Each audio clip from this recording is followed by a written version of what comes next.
Dans un monde où les célébrités du passé s'effacent souvent dans l'ombre de l'oubli, une figure emblématique de la télévision française refait surface par une confidence familiale inattendue. Stéphane Collaro, cet humoriste qui a illuminé les écrans des années 1980 avec ses émissions satiriques et ses sketchs audacieux, mène aujourd'hui une existence discrète, loin des projecteurs. À 82 ans, installé dans la principauté de Monaco, il cultive Aesutis, un rituel quotidien qui révèle une facette intime de sa personnalité.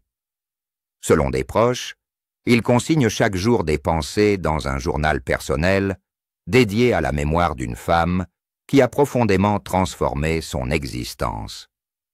Cette révélation, confirmée par sa famille, ouvre une fenêtre sur l'homme derrière le masque du rire, invitant à explorer les strates d'une vie riche en rebondissements. Elle conduit naturellement vers une plongée dans les racines de cet artiste polyvalent, où les premiers pas d'un jeune homme ambitieux posent les fondations d'une carrière hors norme. Stéphane Collaro voit le jour le 20 mai 1943 à Neuilly-sur-Seine, dans un environnement bourgeois qui contraste avec l'humour populaire qu'il développera plus tard. Fils d'un industriel et d'une mère aux origines niçoises et italiennes, il grandit dans un cadre structuré, fréquentant des établissements prestigieux comme le collège Stanislas à Paris ou le lycée Marceau à Chartres. Ces années formatrices, marquées par une éducation rigoureuse, le mènent à obtenir un baccalauréat littéraire, bien que ses études en droit à la faculté de Paris restent inachevées. Déjà, une inclinaison pour l'expression orale se manifeste, préfigurant son futur dans les médias. Au début des années 1960, Collaro entame sa carrière comme journaliste d'actualité à l'ORTF, avant de se spécialiser dans le sport. Il couvre des compétitions automobiles et de natation, commentant en direct avec une vivacité qui captive les auditeurs. Sa proximité avec des figures comme le pilote Jean-Pierre Beltoise illustre cette passion pour l'adrénaline et la performance. En 1969, il est même pressenti comme copilote pour un rallye, un épisode qui souligne son tempérament aventurier. Ces expériences forgent une aisance face à la caméra, essentielle pour la transition vers l'humour. L'analyse de cette période révèle comment Collaro transforme des compétences journalistiques en atouts comiques. Ses reportages, souvent teintés d'un ton léger, préparent le terrain pour des émissions où le satire politique domine.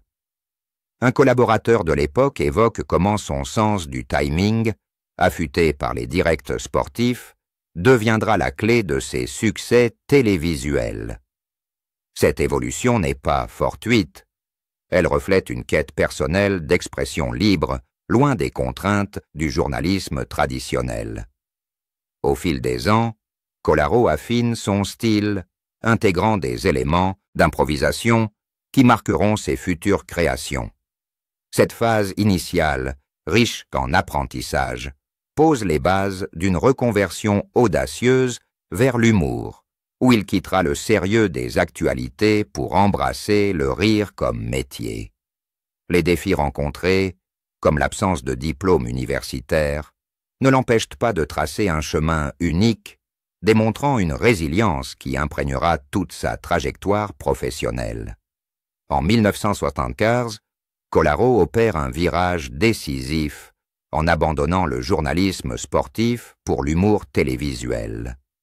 Il rejoint Jacques Martin dans l'émission Le Petit Rapporteur sur TF1, où son talent pour la satire politique éclate au grand jour. Cette collaboration marque le début d'une ère prolifique, avec des sketchs qui moquent les figures du pouvoir sans concession. Le public découvre un homme capable de transformer l'actualité en divertissement incisif, une formule qui propulse l'émission au rang de culte. Poursuivant sur cette lancée, Colaro participe à Bon Dimanche sur Antenne 2, intégrant des segments comme La Lorgnette ou L'École des fans. Ces apparitions multiplient son exposition, lui permettant d'affiner un humour accessible et piquant. En 1976, il représente la France dans le Francophonissime, un jeu international animé par Georges Decaune, où son esprit vif séduit au-delà des frontières. Parallèlement, il anime une matinale sur Europe 1 avec Guy Montagnier, renforçant sa présence médiatique. L'analyse de cette ascension met en lumière une stratégie astucieuse. Colaro diversifie ses interventions, passant de la radio à la télévision pour bâtir une notoriété solide. Des observateurs notent comment il équilibre satire et divertissement familial, évitant les pièges de la controverse prématurée. Un extrait d'une critique d'époque souligne que son charisme naturel compense l'absence de formation théâtrale, transformant chaque apparition en moment mémorable. Vers la fin des années 1970, Colaro lance ses propres productions, comme le Colaro Show sur TF1. Diffusé en seconde partie de soirée, ce programme introduit une troupe de danseuses, les Coco Girls, qui deviennent emblématiques. Cette innovation visuelle mêlant humour et spectacle attire un large public et pose les jalons pour des émissions plus ambitieuses. Colaro démontre ici une vision entrepreneuriale, produisant lui-même ses contenus pour contrôler son image. Cette période d'ascension illustre une transformation progressive. D'un journaliste en herbe à un animateur star, Colaro incarne l'évolution de la télévision française vers plus de liberté créative. Ses choix audacieux, comme l'intégration d'éléments musicaux et visuels, préfigurent les succès des décennies suivantes, où il dominera les grilles avec un humour qui reflète l'air du temps. Les années 1981 représentent l'apogée de la carrière de Colaro, avec des émissions qui marquent durablement la culture populaire française. En 1982, sur TF1, il lance Coco Boy et Cocorico Cowboy, des programmes hebdomadaires qui mêlent sketches comiques, parodies et performances des Coco Girls.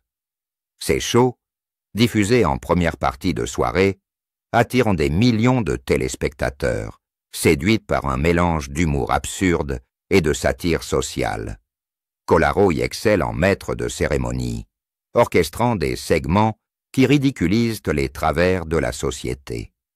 Parmi les moments phares, le Grand Ring Dingue introduit des combats fictifs entre célébrités, une idée novatrice qui amplifie l'interactivité avec le public. Les Coco Girls, avec des personnalités comme Nathy Tardivell ou Sophie Favier, ajoutent une dimension glamour, bien que parfois controversée pour leur représentation. L'analyse de ces émissions révèle une recette gagnante. Colaro équilibre légèreté et critique, capturant l'esprit des années post-60 huitardes où le rire libère les tensions. En 1987, un bref passage sur la 5 s'avère un échec, mais Colaro rebondit sur TF1 avec le Bébête Show, diffusé avant le journal de 20 heures jusqu'en 1995. Cette émission satirique, utilisant des marionnettes pour caricaturer les politiciens, devient un rendez-vous incontournable. Des épisodes mémorables moquent les présidents et ministres, influençant l'opinion publique. Un commentateur médiatique observe que ce format, inspiré de formats anglo-saxons, démocratise la critique politique, rendant Colaro un pionnier du genre en France. Au-delà des émissions, Colaro explore la musique avec des titres comme « Oye Bananiez » ou « Tonton Mayonnaise », étendant son influence culturelle. Cette diversification témoigne d'une créativité foisonnante. où il produit et anime simultanément. Les critiques positives soulignent comment ces programmes unissent les générations, du jeune public aux adultes, autour d'un humour universel. Cette ère de gloire consolide la légende de Kolaro comme un innovateur télévisuel. Pourtant, derrière les rires, des signes de fatigue émergent, annonçant un retrait progressif.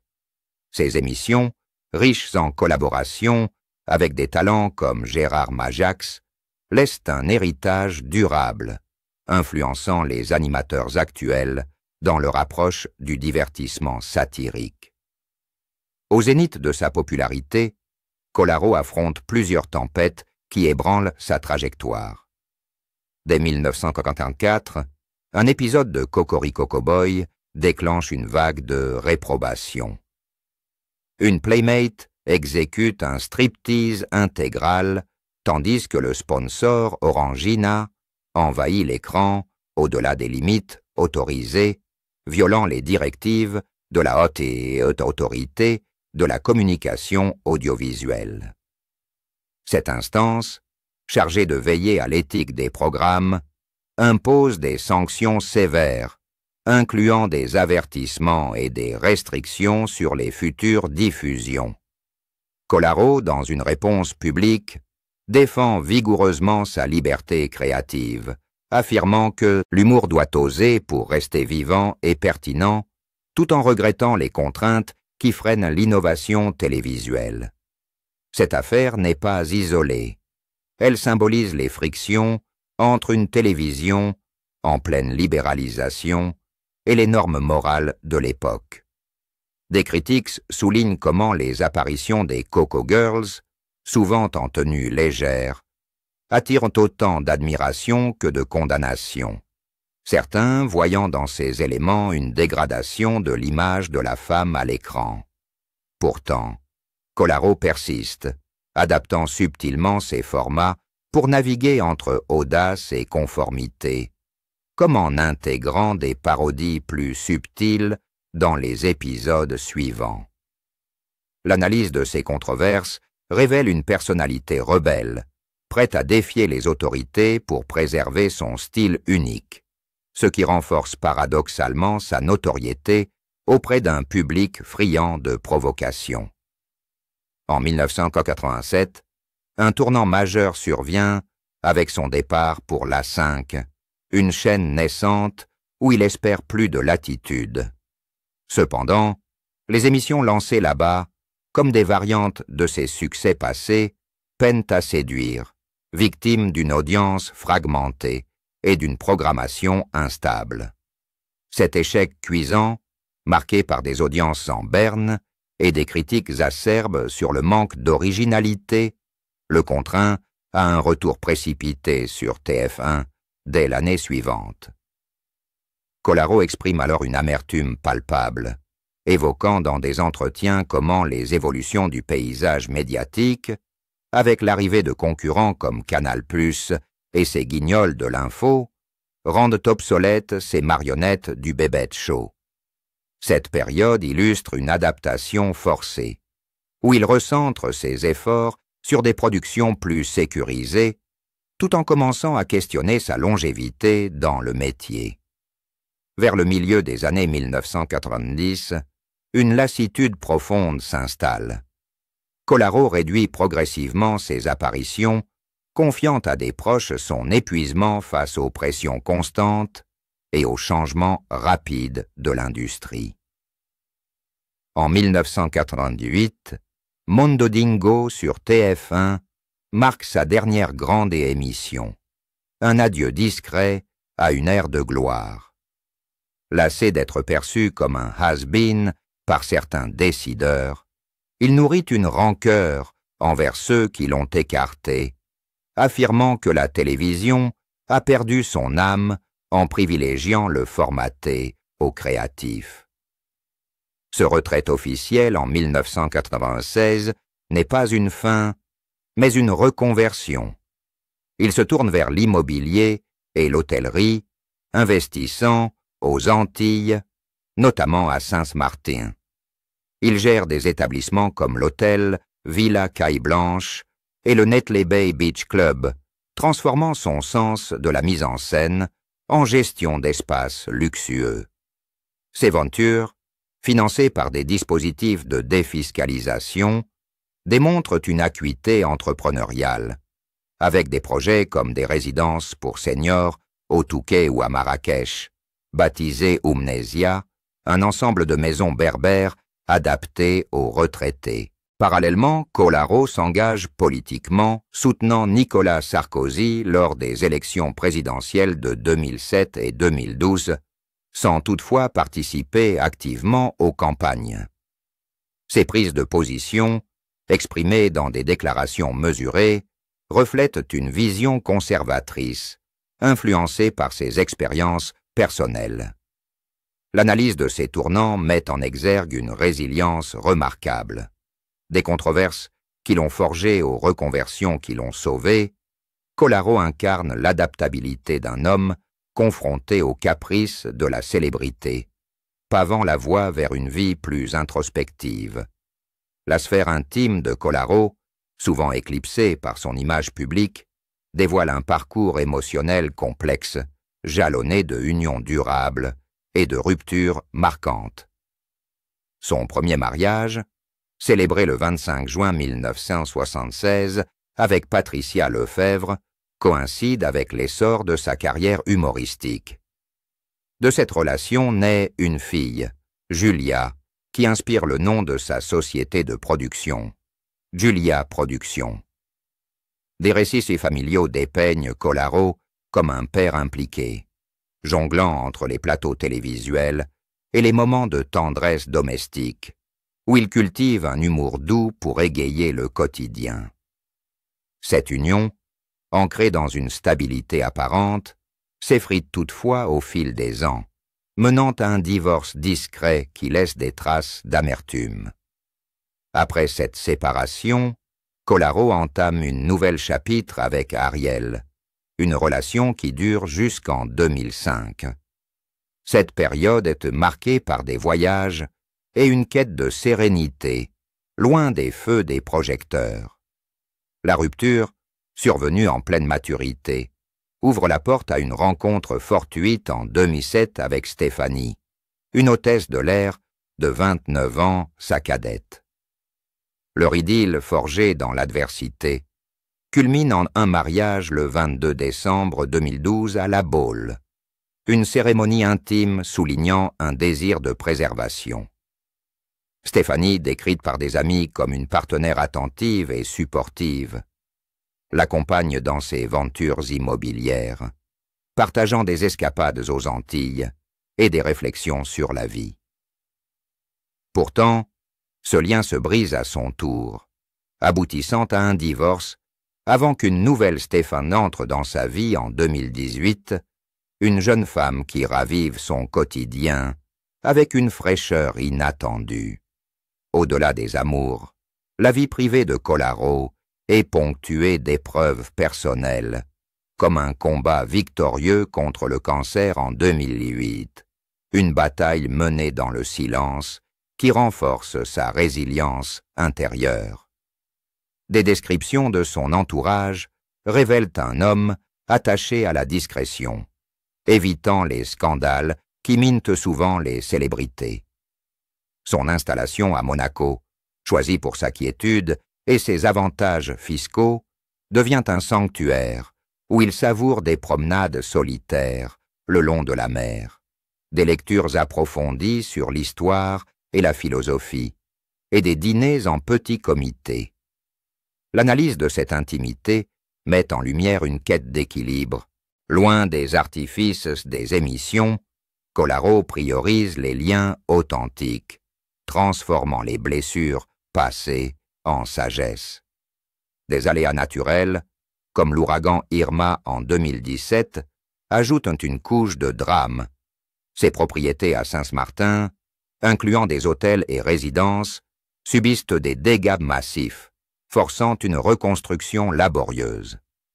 Kolaro, face à la dévastation, mobilise des ressources pour rebâtir, démontrant d'une force stoïque forgé par les vicissitudes de la gloire. Cette dimension privée humanise l'humoriste, révélant des vulnérabilités qui contrastent avec son personnage jovial. Elle esquisse aussi des mystères, comme l'identité de cette femme évoquée dans son journal, peut être liée à l'une de ces unions qui l'ont profondément modelée. Enfin, une condamnation mineure en 2007 pour outrage à agent, sanctionnée d'une amende, rappelle que même les reclus ne sont pas à l'abri des écarts impulsifs, ajoutant une touche d'humanité imparfaite à son portrait. Le retrait annoncé en 1996 marque un virage radical pour Kolaro, qui délaisse les spotlights pour une réinvention entrepreneuriale aux accents tropicaux. Installé initialement à Saint-Martin, il se mue en hôtelier et promoteur immobilier, exploitant des complexes comme la Villa Caille Blanche, un hôtel qu'il dirige personnellement, et le Netley Bay Beach Club, une résidence hôtelière sur la baie orientale. Ces investissements, facilités par des mécanismes de défiscalisation, transforment des paradis insulaires en havres de luxe, attirant une clientèle internationale en quête d'exotisme. Des partenaires commerciaux louent sa vision stratégique, notant comment son expertise en production audiovisuelle se transpose à la gestion de projets complexes, de la conception architecturale à l'accueil personnalisé. Avec le temps, Kolaro étend ses ambitions. Il présente des initiatives innovantes, comme les lisières et Zotouké, un programme de maisons individuelles adapté aux seniors, ou Oumnesia à Marrakech, un ensemble de 300 demeures berbères conçues pour une retraite paisible. Ces projets, mêlant confort moderne et inspiration locale, reflètent une sensibilité à l'âge d'or de la vie, influencée par sa propre maturité. Il explore même des horizons asiatiques, prospectant au Vietnam, au Laos et aux Philippines, pour des développements immobiliers, bien que ses idées restent souvent au stade de l'étude face aux défis logistiques. L'analyse de cette phase entrepreneuriale souligne une quête de sens. Loin du rire éphémère, Kolaro bâtit des legs tangibles où la créativité se canalise en durabilité économique. Son installation à Monaco, motivée par un cadre sécurisé et cosmopolite, affine ce retrait. La principauté, avec ses panoramas méditerranéens, offre un contraste apaisant au tumulte passé. Son quotidien s'articule autour de routines enrichissantes. Matinée consacrée la lecture de presse internationale, après-midi de marche contemplative dans les jardins et soirée partagée avec des amis fidèles. Des observateurs notent de comment cette discrétion, presque ascétique, permet une introspection profonde, où il revisite son parcours sans nostalgie excessive. Sporadiquement, des engagements politiques, comme son soutien discret à Nicolas Sarkozy, maintiennent un fil avec la société, sans rompre l'isolement choisi. Au cœur de cette quête émerge un rituel d'écriture quotidienne, gardé secret jusqu'à récemment. Ce journal, rempli d'anecdotes personnelles et de méditations philosophiques, sert de catharsis, reliant son passé d'humoriste à une expression plus nuancée. Des proches décrivent comment ces pages capturent des instants de vulnérabilité, transformant la solitude en espace de réflexion. L'analyse révèle une maturation. Kolaro échange la gloire contre une sérénité introspective, influençant subtilement la culture par son absence même. Des rétrospectives télévisuelles ravivent ses émissions, mais il reste muet, préférant l'anonymat à la commémoration. Cet air de retrait, enrichi par des épreuves comme la reconstruction post-Irma, forge un homme en paix avec ses choix, prêt à honorer des souvenirs intimes. La confidence récente de la famille de Collaro éclaire une pratique persistante. À 82 ans, l'humoriste maintient un journal quotidien dédié à une femme qu'il a irrémédiablement transformée. Cette révélation, partagée avec une pudeur émouvante, dépeint un rituel monastique où chaque entrée capture des souvenirs vivaces, des regrets doux amers et des hommages poétiques. Selon des intimes, ce dévouement naît d'une rencontre pivotale qui a redéfini ses priorités, influençant ses reconversions et son retrait du monde médiatique. Les pages, rédigées avec une précision narrative, explorent des thèmes universels comme l'amour perdu, la résilience face à la perte et la quête de sens dans le crépuscule de la vie. L'identité de cette femme, enveloppée de mystère, pourrait évoquer une figure clé de son passé sentimental, peut-être liée à une union qui a marqué un tournant émotionnel. Des descriptions familiales soulignent comment ces écrits transcendent le mémorial pour devenir une thérapie créative, où Collaro dialogue avec des ombres du passé. À Monaco, dans un appartement surplombant la mer, ce rituel s'intègre à un quotidien serein. Une tasse de café au lever, un stylo en main et des lignes qui immortalisent des instants fugaces. L'analyse de cette habitude révèle une vulnérabilité touchante. Derrière l'humoriste extraverti se cache un contemplateur, utilisant l'écriture pour affronter l'oubli et préserver une essence intime. Cette pratique contraste avec l'exubérance de ces années télévisuelles, où le rire masquait peut-être des failles plus profondes. Des experts en psychologie observent que de tels journaux servent de bouclier contre le temps, permettant une revisite claire des pivots existentiels. L'héritage de Collaro, amplifié par cette intimité dévoilée, invite à une réévaluation. Ces émissions, autrefois perçues comme du pur divertissement burlesque, apparaissent maintenant teintées d'une humanité cachée, influencée par des expériences personnelles.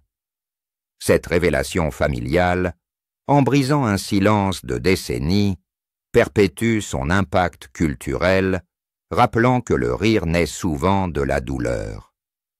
Elle humanise une icône, transformant son retrait en testament vivant, où l'écriture devient un pont entre passé glorieux et présent méditatif.